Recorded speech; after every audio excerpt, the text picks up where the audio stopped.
Ligado na verdade, que beleza, nosso podcast mais uma vez. Meu amigo Inácio, tudo bem, cara? Como é que tá? Não, cara, eu tô meio cabisbaixo porque eu acho que vou perder minha salvação. Eu deixei minha Bíblia cair no chão e a galera ficou dizendo que eu ia perder a salvação.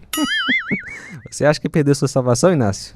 Não sei, cara. Tem que olhar, né? Deixa eu colocar o Alan aqui conosco. O Alan, mais uma vez, participando aqui na Rádio Seara, no nosso podcast. Alan, o cara disse que perdeu a salvação, vai perder. Você acha que o crente pode perder a salvação, Alan?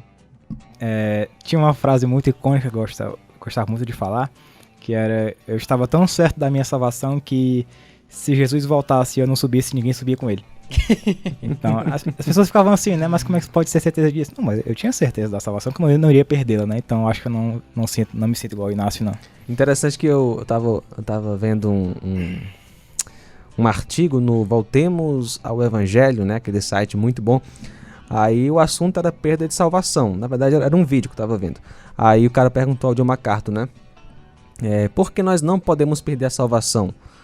Aí eu acho que ele falou alguma coisinha ali, mas algo que ficou na minha mente quando ele falou, né?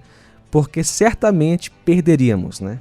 Ou seja, se a salvação pode ser perdida, né? A gente ia perder, pode ter certeza que nós já perdemos. Só deixar bem claro aqui pra quem tá escutando, eu não acredito que eu perdi minha salvação, tá bom? Então, eu só pra tirar todas eu desconfio. Já tava armando a fogueira ali pra ele. Pois é, pessoal, a gente tá falando aqui sobre perda de salvação, né? O Inácio José aí, né, acha que... não acha, né? Não Tudo acho. bem. Eu creio também que o crente não pode perder a salvação, porque a Bíblia é bem clara. Porque pela graça sois salvos mediante a fé, e isto não vem de vocês, é dom de Deus, não por obras para que ninguém se glorie. Vamos pegar só esse versículo por enquanto, né? Porque pela graça sois salvos mediante a fé. E isto significa tudo que ele falou antes. Não é nem só a fé. Se refere a toda Exatamente. A obra da salvação. Exatamente. Toda a obra da salvação, inclusive a fé que você tem em Jesus. Se refere à fé e à graça. Exatamente. Não vem de vocês. É dom de Deus. O que é um dom? O que é um dom? Um presente. Um presente. Não por obras para que ninguém se glorie. Ou seja, se eu não posso fazer nada para ganhar, obviamente eu não posso fazer nada para perder. Porque a salvação não está em mim. A palavra de Deus diz, né, com muita clareza, fora de Deus não há salvação. Né? Aí já aponta, né, inclusive, para a divindade de Cristo, né, mas o assunto é outro. Só em Jesus a salvação, e é uma obra exclusiva de Deus, não do ser humano. Só que isso não impede, muitas vezes, o nosso coração, que é enganoso, de nos enganar, achando que, às vezes, será realmente que eu fui, em algum momento da história da humanidade, salvo? Será que eu fui alcançado pela graça de Deus? Embora, né, você já creu em Jesus, mas começam as dúvidas, né, quando você peca, por exemplo, né?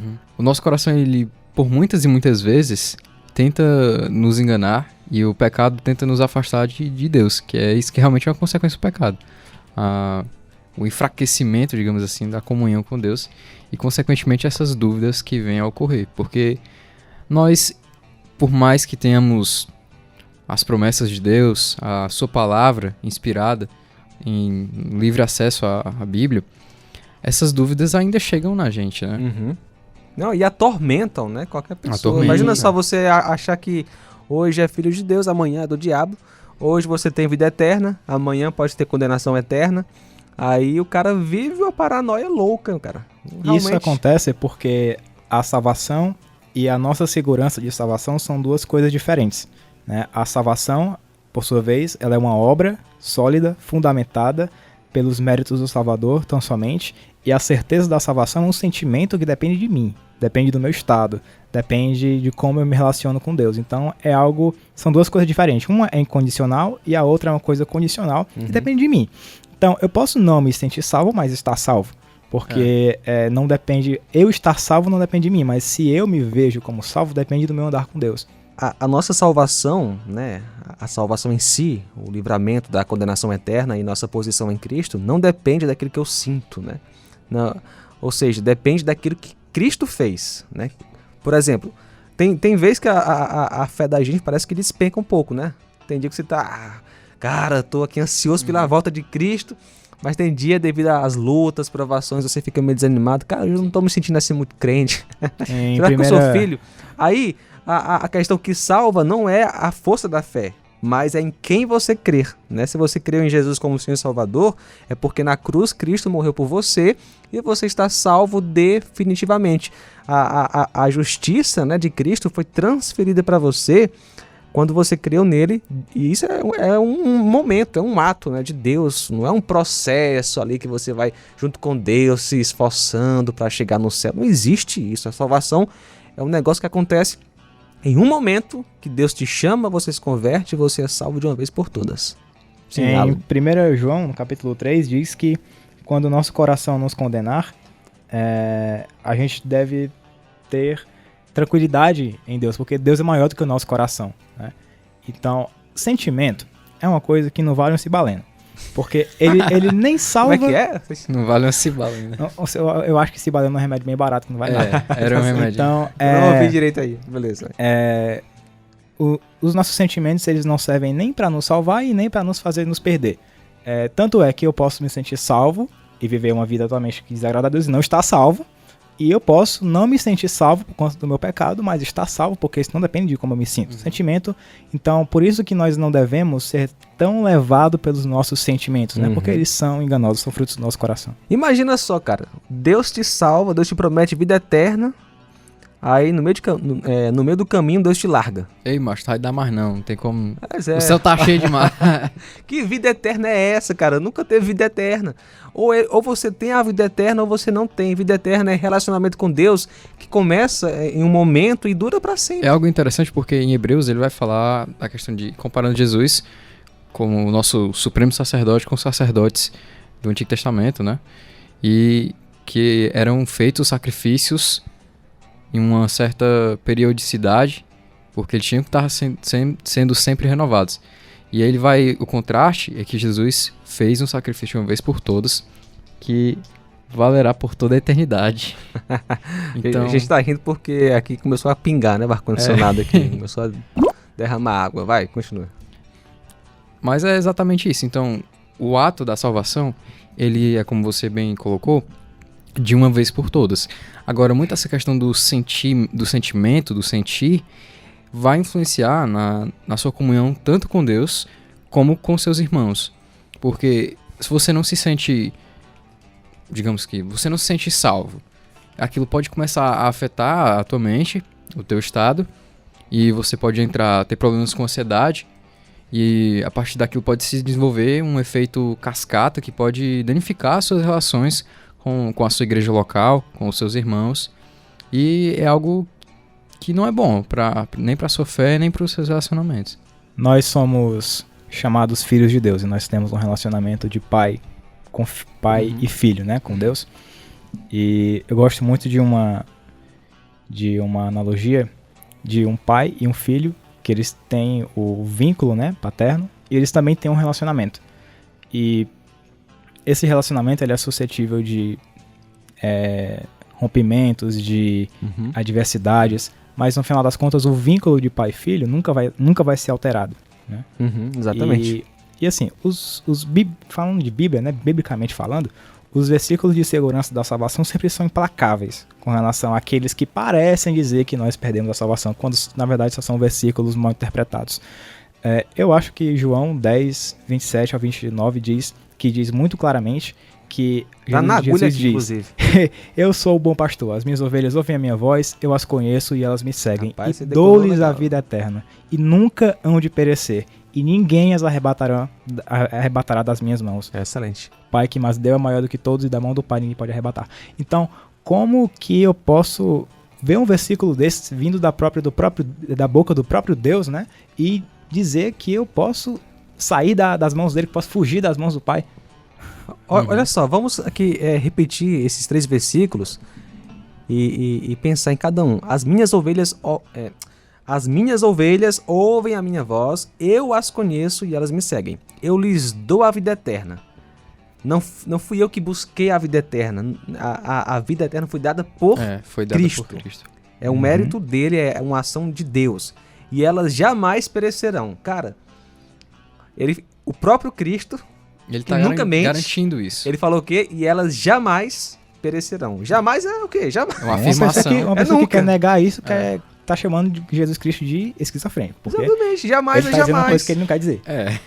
Ninguém as poderá arrancar da minha mão. Ou seja, nem você mesmo pode fazer nada para você sair das mãos de Deus. Exato. Nada. Meu Pai que as deu para mim é maior do que todos. Ninguém as pode arrancar da mão de meu Pai. Isso aqui é segurança eterna. Ah, então eu posso pecar à vontade. Tá aí, rapaz, descobri. Não legal. mesmo. Vai lá, bicho. Agora eu vou pecar à vontade. Eu tô seguro nas mãos de Deus. Não Rapaz, pecado. o cara que pensa isso, sabe se é crente mesmo, hein? Aí já entra um parêntese, né?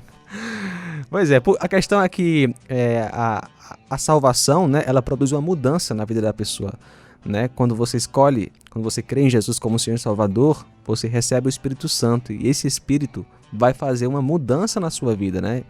E é uma mudança de mente, né? Você antes amava o pecado, agora você, embora fique tentado pelo pecado, você quer amar a Cristo, né? Uma prova de que a pessoa se converteu é que ela continua se arrependendo, né? Aos poucos, né? A transformação, mas ela continua se arrependendo. Hoje no meio evangélico a gente tem muito uma ideia meritória de salvação, que eu preciso fazer por merecer. Mas como é dito no versículo que foi lido no início, né? Não por obras para que ninguém se glorie. Isso quer dizer que as obras não têm valor para o cristianismo? Na verdade, não. As obras, elas são um indicador de que eu sou um salvo, porque pelo fruto a gente conhece a árvore. Nós não fomos salvos pelas obras, mas para a prática de Para boas obras. Elas são uma consequência da salvação, né? Exatamente. Não a causa. Mas não, Exato. mas não o meio, né? O meio é a fé em Cristo, né? Agora Romanos 8:30. Olha só. E aos que predestinou, também chamou. Aos que chamou, também justificou. Aos que justificou, também glorificou. Você percebe que a salvação, Alan e Inácio, é um projeto que começou antes da fundação do mundo e vai se concretizar no futuro. O Alan é crente, né? O Alan é crente. Ele foi predestinado por Deus antes do mundo ser criado. No devido tempo, Deus o chamou, ele se converteu. Ele foi justificado no momento da conversão, né? Ele agora é aceito por Deus mediante a justiça de Cristo.